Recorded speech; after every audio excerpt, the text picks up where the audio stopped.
আদালতে আসলে আপনি দেখবেন যে আদালতে আসলে সবাই অসুস্থ। আদালতে আসলে বলে যে আমি আওয়ামী লীগ করি না।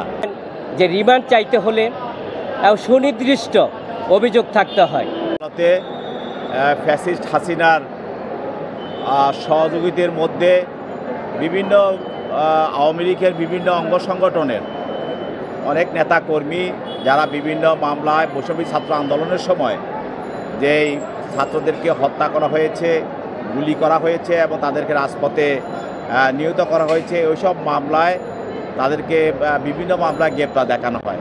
তার মধ্যে একজন ছিলেন সাবেক সংরক্ষিত আসনের এমপি সাবিনা আক্তার তুহিন।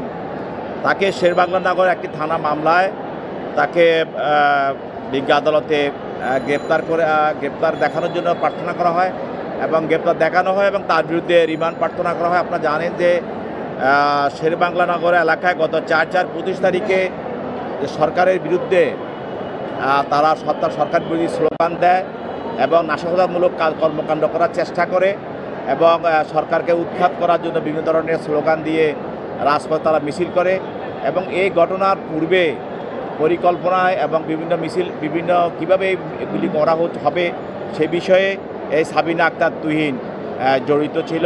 তদন্তে তার নামটা বেরিয়ে আসে, তার জন্য তাকে এই মামলা গ্রেপ্তার দেখানো হয় এবং তার বিরুদ্ধে আরও জিজ্ঞাসাবাদ করার জন্য পুলিশ 7 দিনের রিমান্ড চায়। তার বিরুদ্ধে 48 ঘন্টা বা 2 দিন রিমান্ড মঞ্জুর করা হয়।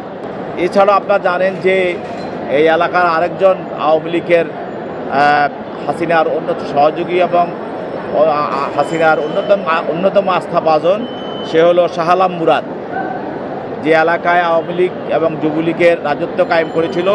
তাকেও একটি হত্যা মামলায় এবং সে একসময় দক্ষিণ আওয়ামী লীগের সেক্রেটারি ছিল, তাকেও একটি 14 বছরের বাচ্চা একটি হত্যা মামলায় সে একজন এজাহার নামী আসামি।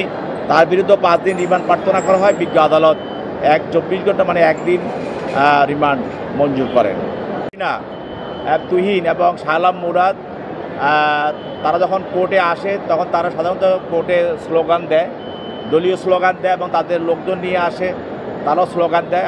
আজকে আমি আদালতে বলেছি, যদি কোনো আসামি এইভাবে আদালতে স্লোগান দেয় এবং বিশৃঙ্খলা সৃষ্টি করে, এভাবে স্লোগান দেয় এবং বিচার ব্যবস্থাকে ব্যাহত করে, ওই আসামিদের বিরুদ্ধে ব্যবস্থায় নেওয়া হবে এবং যারা তাদের পক্ষে এসে স্লোগান দিয়ে এলাকা আদালত চত্বর এবং বিচার ব্যবস্থাকে প্রশ্নবিদ্ধ করার চেষ্টা করে তাদের বিরুদ্ধে আইনগত ব্যবস্থা গ্রহণ করা হবে এবং এটা না করার জন্য তাদেরকে সাবধান করে দেওয়া হয়েছে আদালত থেকে। এবং আমরা বলেছি আদালতে আসলে আপনি দেখবেন যে আদালতে আসলে সবাই